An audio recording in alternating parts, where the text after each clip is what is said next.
What drives a human being to not just take a life, but to do so repeatedly, weaving a tapestry of terror that grips entire communities? Today, we journey into the shadowed recesses of the human psyche, exploring the chilling legacies of some of history's most notorious serial offenders. These are not just tales of crime, but of devastating betrayal, cold-blooded calculation, and the enduring scars left on society. Prepare for a descent into darkness. David Berkowitz. The bustling streets of New York City, already a tapestry of a million stories, became the unwilling stage for a reign of terror in 1976 and 1977. David Berkowitz, later notoriously dubbed the Son of Sam, was a quiet, unassuming postal worker whose name would soon become synonymous with random, unprovoked violence. Armed with a .44 caliber revolver, he targeted young couples sitting in parked cars, shattering the illusion of safety under the city's glow. 6 lives were extinguished, 7 more irrevocably scarred. His attacks seemed motiveless, striking fear into the heart of a metropolis that prided itself on its resilience. Berkowitz's psychological landscape was a twisted maze. He later claimed a neighbor's dog, possessed by an ancient demon, had commanded him to kill. This narrative, whether a genuine delusion or a calculated ploy, added a bizarre and deeply unsettling layer to his crimes.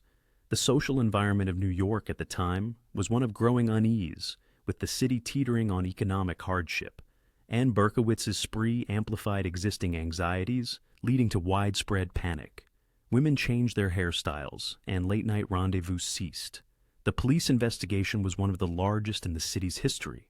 When he was finally apprehended in August 1977, a wave of relief washed over the city, but it was tinged with the horrifying realization of the killer's ordinariness. His trial was a media circus, Berkowitz himself often smirking, further enraging the public. He received 6 life sentences. In a statement during one of his parole hearings, he expressed remorse, but the impact on the victims' families is a life sentence of its own.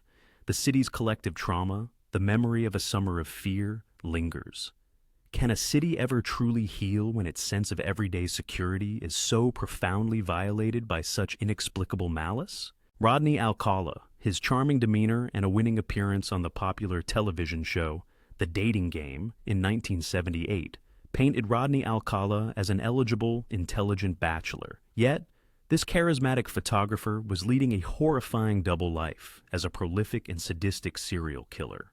Active primarily in the 1970s in California and New York, Alcala is confirmed to have murdered at least 7 women and girls, though authorities believe his true victim count could be well over 100. He often lured his victims by offering to take their photographs, turning a tool of art into an instrument of predation.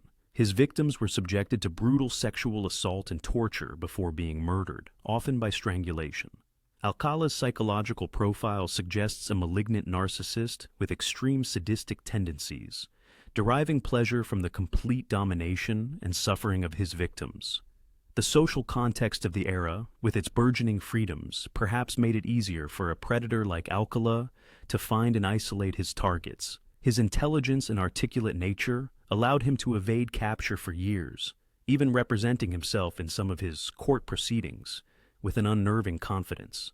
The discovery of a storage locker containing thousands of photographs of unidentified women and children hinted at the terrifying scope of his activities. His multiple trials were complex and drawn out, marked by his bizarre courtroom antics. He was sentenced to death multiple times in California, but due to various appeals and legal complexities, he remained on death row. As one prosecutor put it, he is the perfectly functioning psychopath. Alcala died of natural causes in prison in 2021, his full list of victims perhaps forever unknown. How many other smiling faces in positions of perceived innocence hide such calculated, predatory instincts? Edmund Kemper. Standing at an imposing 6 feet 9 inches with a reported IQ of 145, Edmund Kemper, also known as the co-ed killer, presented a terrifying paradox of intellect and brutality. His violent spree in the early 1970s in California included the murders of his paternal grandparents, his mother, her best friend, and 6 female college students. Kemper's childhood was deeply troubled, marked by a dysfunctional relationship with a domineering and abusive mother, which many psychologists believe fueled his rage towards women. His psychological profile reveals a complex mix of high intelligence, deep-seated resentment, and necrophilic tendencies. He often picked up hitchhiking students, luring them into his car with a disarming and articulate manner before overpowering and murdering them. The social climate of Santa Cruz at the time was one of youthful freedom and counterculture, which Kemper exploited. After killing his mother and her friend in 1973, Kemper drove across several states and then, in a bizarre twist, called the police to confess his crimes. His detailed, matter-of-fact confessions were chilling, showcasing a disturbing self-awareness of his own depravity. During an interview, he famously said, "When I see a pretty girl walking down the street, I think two things. One part of me wants to take her out, talk to her, be real nice and sweet and treat her right. The other part of me thinks, I wonder what her head would look like on a stick." He was found legally sane and guilty, receiving 8 concurrent life sentences. Kemper has spent decades in prison, becoming a subject of study for criminal profilers. Can a mind so aware of its own darkness ever truly be understood? Or does it simply serve as a chilling example of humanity's capacity for monstrous acts? Jeffrey Dahmer. Beneath a veneer of quiet introversion, Jeffrey Dahmer of Milwaukee, Wisconsin, harbored a horrifying secret life that would eventually earn him the monstrous moniker of the Milwaukee Cannibal. Between 1978 and 1991, Dahmer lured 17 young men and boys to his apartment, where he subjected them to unspeakable acts of murder, necrophilia, and cannibalism. His victims were often marginalized individuals, making their disappearances less immediately noticeable. Dahmer's psychological profile revealed a profoundly disturbed individual, plagued by feelings of loneliness and an obsessive desire for complete control over his victims, even in death. He sought to create living zombies, compliant companions, a chilling testament to his warped internal world. The social environment in which he operated, a quiet urban neighborhood, never suspected the horrors unfolding behind closed doors. The discovery of his crimes in July 1991 sent shockwaves not just through Milwaukee, but across the globe. The gruesome details of his apartment, the human remains, the tools of dismemberment, painted a picture of unimaginable depravity. The trial in 1992 focused heavily on his sanity. Was he legally insane or a calculating evil man? The jury found him sane and guilty. He received 15 life sentences. Public reaction was a mixture of horror, revulsion, and a desperate attempt to understand how such evil could exist. It is a societal obligation for us to know that Jeffrey Dahmer and all other Jeffrey Dahmers are not monsters, but are human beings, the judge stated, underscoring the uncomfortable truth of his humanity. Dahmer was killed by a fellow inmate in 1994. His case forced a horrifying look at the darkest capabilities of the human mind. What unseen torment or twisted desires could lead a person to such systematic and complete dehumanization of others? Samuel Little, a man whose charming facade concealed a predator of unprecedented scale, Samuel Little operated across the United States for over 3 decades, from the 1970s to 2005. His true nature was that of a ghost, preying on the vulnerable, women on the fringes of society, sex workers, drug users, individuals whose disappearances might initially go unnoticed, their voices tragically unheard. Little wasn't just a killer, he was a meticulous collector of lives, claiming he had murdered 93 people. His method was brutal, often strangulation, a chillingly intimate act of violence. For years he evaded justice, a phantom drifting from state to state, his victims' fates unknown. The social fabric frayed in the communities he passed through, fear a silent undercurrent. The psychological profile of Little suggests a profound lack of empathy, a sociopathic detachment, coupled with a terrifying ability to blend in. He wasn't driven by a singular, easily definable rage, but a sustained, methodical desire to exert ultimate power. His arrest and subsequent confessions, which began in earnest around 2012 after being linked by DNA, brought a horrifying clarity to decades of unsolved cases. The trial proceedings for the murders he was definitively linked to, leading to multiple life sentences in 2014, were a somber affair, a reckoning for the pain he inflicted. One detective described his memory for details of the murders as photographic and chilling. The consequences were immeasurable, families finally learning the truth, however horrifying, and law enforcement grappling with the sheer scale of his brutality. Little died in prison in 2020, taking many secrets with him. How many more lives did this single, unassuming man truly extinguish? And how many like him walk among us, their darkness artfully concealed? John Wayne Gacy. To the community of Norwood Park, Illinois, John Wayne Gacy was a man of many faces, a successful contractor, a Democratic precinct captain, and, most famously, Pogo the Clown, a beloved entertainer at children's parties.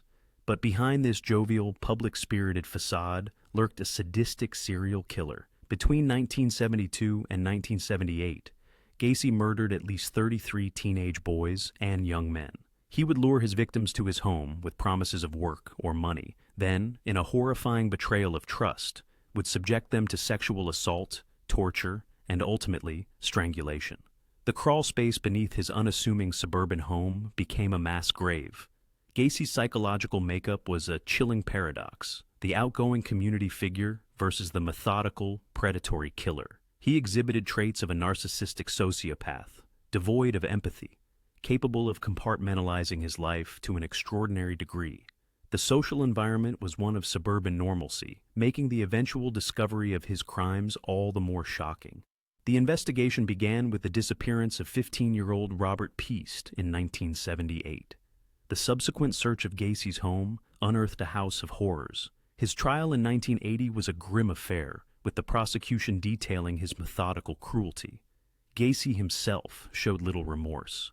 One survivor's testimony spoke of Gacy saying, "You know, clowns can get away with murder."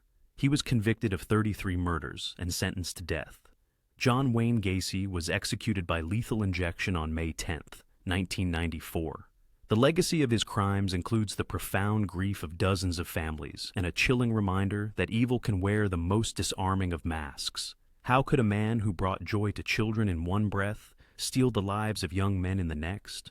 And what does this say about the faces we present to the world? Anthony Buono. Los Angeles in the late 1970s was gripped by fear due to the Hillside Strangler, a name that evoked terror as young women began disappearing, their bodies later found dumped on hillsides.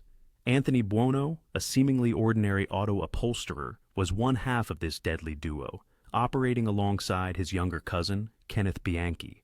Between 1977 and 1978, they claimed the lives of 10 young women and girls, ranging in age from 12 to 28. Their modus operandi was to impersonate police officers, luring their victims into their car, where they were then subjected to rape, torture, and strangulation. Buono, the older and reportedly more dominant of the two, presented a facade of normalcy to his community, a chilling contrast to the monstrous acts he committed. His psychological profile points to a deeply manipulative and sadistic individual, capable of compartmentalizing his horrific crimes from his everyday life. The social environment was one of increasing panic. Women were afraid to go out alone, and the city's nightlife was shadowed by an invisible threat. The investigation was intense, but the perpetrators were elusive. The break in the case came when Bianchi was arrested in Washington state for other murders and began to implicate Buono. The trial of Anthony Buono was one of the longest and most expensive in California history, lasting nearly 2 years. He maintained his innocence, a stoic, unreadable figure in the courtroom. In 1983, he was found guilty and sentenced to life in prison, without the possibility of parole. One of the key pieces of evidence was Bianchi's testimony. Though his credibility was often questioned, Buono died of a heart attack in prison in 2002, taking his unrepentant silence to the grave. When familial bonds become chains of shared, unspeakable evil, what hope is there for redemption or understanding? Gary Ridgway. For nearly 2 decades, the Green River Killer haunted the Pacific Northwest. His name synonymous with the dozens of women, many of them vulnerable sex workers or runaways, who vanished from the streets of Seattle and Tacoma in the 1980s and 1990s. Gary Ridgway, a long-haul truck painter from Auburn, Washington, was the man behind this reign of terror. He confessed to 49 murders, though he is suspected of many more, possibly upwards of 90, making him one of America's most prolific serial killers. Ridgway's victims were often strangled, their bodies dumped in remote, wooded areas or near the Green River. His psychological profile suggests a man driven by a deep-seated hatred of women, particularly prostitutes, coupled with a cunning ability to evade capture for so long. He was married multiple times and maintained an outward appearance of normalcy, blending into his community. The social context was one where marginalized women were particularly vulnerable, their disappearances often not immediately drawing widespread attention. The Green River Task Force was one of the longest and most expensive investigations in U.S. history. Ridgway was finally arrested in 2001, thanks to a breakthrough in DNA technology linking him to several early victims. To avoid the death penalty, he agreed to cooperate with investigators, leading them to the remains of many of his victims. During his 2003 sentencing, the courtroom was filled with the raw grief and anger of victims' families. One relative, holding a photo of his murdered daughter, told Ridgway, "You are a coward." Ridgway received 49 consecutive life sentences without the possibility of parole. His case underscores the chilling efficiency a killer can achieve when preying on society's most overlooked. What societal changes are needed to protect the vulnerable and ensure no one is forgotten when they fall prey to such predators? Fred West. While the focus often rests on American cases, the story of Fred West and his wife Rose serves as a horrifying parallel from across the Atlantic, in Gloucester, England, demonstrating that such depravity knows no borders. From the 1960s through the 1980s, Fred West, a seemingly unremarkable builder, orchestrated a campaign of abduction, sexual abuse, torture, and murder, often with the active participation of his wife. Their home at 25 Cromwell Street became a charnel house where at least 12 young women and girls, including one of their own daughters, met their end. West's personality was reportedly a strange mix of outwardly jovial and deeply sinister. He was manipulative and controlling, with a long history of sexual deviancy. The psychological portrait that emerged was one of profound sadism and a complete lack of empathy, a darkness that seemed to envelop his entire family. The social environment was a working-class British neighborhood, where the horrors within Number 25 remained hidden for decades, a testament to the insular nature of such evil. The full extent of their crimes began to unravel in 1994, when investigations into the disappearance of their daughter, Heather, led police to excavate their garden and cellar. The discoveries were gruesome beyond imagination. Fred West was charged with 12 murders. However, before he could face full justice in a trial, he took his own life in his prison cell on New Year's Day, 1995. His wife, Rose West, was later convicted of 10 murders and sentenced to life imprisonment. A detective on the case described the house as a place where pure evil had occurred. The West case left an indelible scar on the British psyche, a horrifying example of domestic evil. How can such a vortex of abuse and murder fester within a seemingly ordinary home, shielded by the veneer of family? Dennis Rader. For 30 long years, the city of Wichita, Kansas, lived under the shadow of a phantom killer who called himself BTK, an acronym for his brutal method: bind, torture, kill. Dennis Rader, a seemingly unremarkable family man, church council president, and compliance officer, was the monster hiding in plain sight. Between 1974 and 1991, Rader murdered 10 people, his victims ranging in age and background, their only connection being his sadistic desires. He taunted police and media with letters, reveling in the fear he created, a chilling display of narcissistic grandiosity. Rader's psychological profile is that of a highly organized, intelligent psychopath with deeply entrenched sexual sadism. He meticulously planned his crimes, stalking his victims and deriving pleasure from their terror and his ability to control them. The social environment of Wichita was one of pervading low-level anxiety, punctuated by spikes of terror whenever BTK communicated. Decades passed, and the case grew cold, yet Rader continued to live an outwardly normal life, his dark secret locked away. The investigation was reignited in 2004 when Rader, craving attention again, resumed sending letters. In a stunning display of arrogance that led to his downfall, he sent a floppy disk to a local news station in 2005. Metadata on the disk led investigators straight to him. His arrest sent shockwaves through his community and his own unsuspecting family. Rader confessed to his crimes in chilling detail, showing no remorse, only pride in his projects. He was sentenced to 10 consecutive life terms in prison. One journalist covering the case wrote, "Rader's ordinariness was perhaps the most terrifying thing about him. How many others live such profoundly duplicitous lives, their normalcy a carefully constructed stage for unimaginable horrors?" Kenneth Bianchi. The other, more visible half of the Hillside Strangler team, Kenneth Bianchi, initially presented as a more complex and perhaps even pitiable figure than his older cousin, Anthony Buono. After his arrest in 1979 for the murders of 2 women in Bellingham, Washington, Bianchi attempted an elaborate insanity defense, claiming to have dissociative identity disorder, with an alter ego named Steve Walker being responsible for the killings. This performance, however, was eventually exposed as a calculated deception by astute psychological experts. Bianchi, a former security guard, had a history of petty crimes and a desire to be a police officer, a chilling ambition given his later impersonation of law enforcement to capture victims.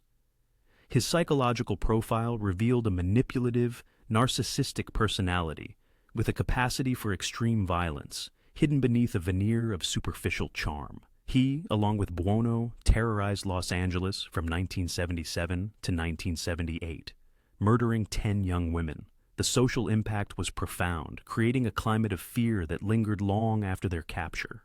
Bianchi's cooperation with authorities, implicating Buono, was crucial in securing his cousin's conviction, but it was a tainted alliance. During his testimony, a psychiatrist who examined him for the prosecution stated, "Mr. Bianchi is not suffering from multiple personality disorder. Mr. Bianchi is a calculating, manipulative individual." He pleaded guilty to 5 counts of murder in California and the 2 in Washington, receiving a life sentence after agreeing to testify against Buono. He remains incarcerated, a living testament to the darkness that can lurk behind a seemingly plausible, even pitiable mask. How thin is the veil between a plea for understanding and the stark reality of calculated, remorseless evil? Richard Ramirez. The scorching summer of 1985 in Los Angeles was not just defined by heat, but by a chilling wave of terror brought on by a satanic predator dubbed the Night Stalker. Richard Ramirez, a drifter from El Paso, Texas, embarked on a brutal spree of home invasions, rapes, assaults, and murders that left at least 14 people dead and many more traumatized. His attacks were characterized by their extreme violence and the seemingly random nature of his victims, who ranged in age and background. Ramirez often left satanic symbols at crime scenes, deliberately cultivating an image of demonic evil. His psychological profile indicated a deeply antisocial individual with sadistic tendencies, fueled by drug use and an obsession with Satanism. The social environment in Los Angeles became one of palpable fear. Sales of guns and security systems skyrocketed, and residents locked their doors and windows, terrified of a nocturnal visit from this shadowy figure. The media frenzy surrounding the case was intense, adding to the public panic. Ramirez was captured in August 1985, not by brilliant detective work alone, but by vigilant citizens who recognized him from a widely circulated mugshot and chased him down. His trial was a grotesque spectacle, with Ramirez displaying arrogance, flashing a pentagram drawn on his palm and shouting, "Hail Satan." He was convicted in 1989 of 13 murders and numerous other charges, and sentenced to death. He remained on death row for over 2 decades, a symbol of unrepentant evil, before dying of complications from B-cell lymphoma in 2013. "Evil is a real presence in this world," a prosecutor in his case remarked. When fear itself becomes a killer's weapon, how does a community reclaim its sense of safety and peace? Charles Manson. In the sun-drenched landscape of late 1960s Los Angeles, a charismatic but deeply disturbed drifter named Charles Manson wove a web of influence that culminated in a series of brutal, ritualistic murders. Manson, a career criminal with a messianic complex, gathered a collective of disaffected youths and ersatz family, feeding them a cocktail of psychedelic drugs, apocalyptic prophecies, and his own twisted philosophy of helter-skelter, an impending race war he hoped to ignite. Though Manson himself rarely dirtied his own hands in the actual acts of murder, his psychological manipulation of his followers was absolute. He was the puppeteer, his family the instruments of his violent will.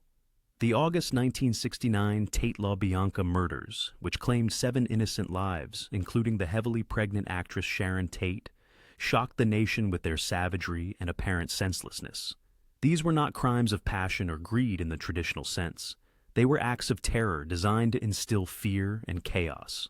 The social context of the time, one of countercultural upheaval and societal division, provided fertile ground for Manson's aberrant ideology to take root among his impressionable followers. The trial in 1970 was a spectacle, with Manson and his co-defendants carving swastikas into their foreheads and exhibiting disruptive behavior. The prosecution successfully argued that Manson was the mastermind. As one prosecutor famously stated, Manson's true crime was that he was able to enlist others to do his bidding. Initially sentenced to death, his sentence was commuted to life in prison when California abolished the death penalty in 1972. He died in prison in 2017, a potent symbol of evil. How can such a charismatic depravity take hold, turning youthful idealism into a weapon of such horrifying destruction? The narratives we've explored today are stark chronicles of trust betrayed, of human potential warped into something monstrous. These individuals, from Samuel Little's ghostly predation to the calculated chaos of Dennis Rader, and the horrifying public personas of men like John Wayne Gacy or Rodney Alcala, operated by exploiting vulnerabilities, by donning masks of normalcy that concealed an abyss of depravity. Thank you for joining us on this somber journey. If this exploration into the darker aspects of human nature has moved you or sparked a thought, please consider liking this video and subscribing for more in-depth true crime content. Share your reflections in the comments below. How do you believe we can better safeguard our communities and prevent such tragedies? Until next time, stay aware and stay safe.